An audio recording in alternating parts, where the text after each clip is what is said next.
So the Cold War was just a smokescreen. That's all it was. The real enemy is the Jesuit priest. The communists that we were supposedly fighting in the Cold War weren't really real communists. No, they weren't real communists at all. There's never been real communists on the face of the earth. Only imitations of communism, only imitations of real socialism. There's never been any real socialists on the face of the earth. But that's beyond the point. The Cold War was just a smokescreen so they could continue, like they have done with every war for the longest time, to take away freedoms of countries. To continue to divide and conquer. Which now brings us back again to the 9/11 war. The 9/11 war.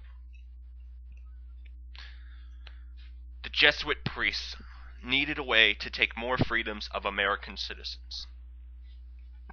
They also needed a way to make sure that their influence was complete once again in the Middle Eastern countries. So they needed a plan.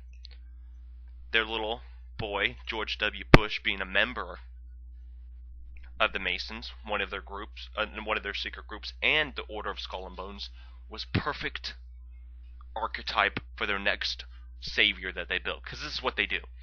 They build these saviors. They build them up. And then when it comes time for someone to take the blame for all the terrible policies that they put into effect, they let them crash and burn.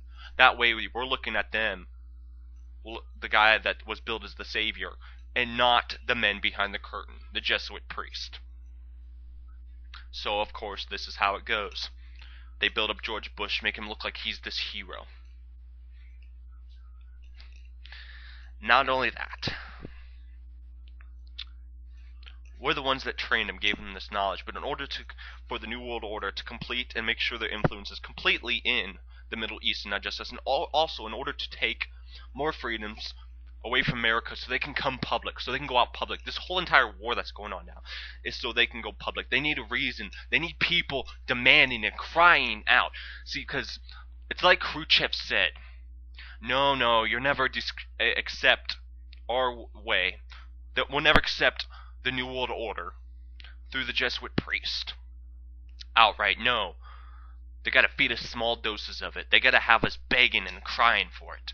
So they have to set up fake wars, set up fake protests throughout the whole entire globe. So we demand for, because the end game. Let me tell you what the Jesuit priest end game is. Right now, people, let me tell you what the end game is. The end game of the New World Order is a one world order, one world currency, and one world religion. The New Age and Christianity will combine to create a super mega church. That way they can continue to control us, but it's not. But see, what they don't realize is this is where their global plan, this is where their little plan got it wrong.